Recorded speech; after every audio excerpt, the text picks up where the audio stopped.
الغرور أبدا. هذه كلمة أكرهها، وأظن أنها بالنسبة لي القاموس ديالي لا وجود لها. وأي إنسان يلبس هذه الكلمة بالنسبة لي ما كنعطيهش يدي نسلم عليها، لأن شكون تكون أنت باش يمكن لك تكون مغرور، تكون ما كنتي. انت ما يمكنلكش توصل للجبال، ما يمكنلكش توصل لطول كذا في القرآن الكريم.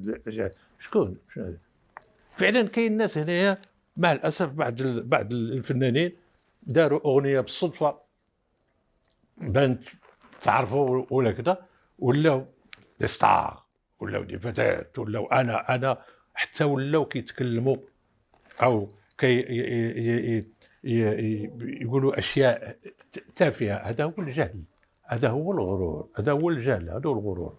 حتى واخا دير محمد عبد الوهاب يعني بالعظمه ديالو كذا ولا خيره، افرح المئات او الملايين من البشر، كان دائما انا اعرفه حق المعرفه، وكل ما كتب عنه انه كذا وكذا وكذا كاذب. كذب. كما قرأت ذيك النهار بالصدفة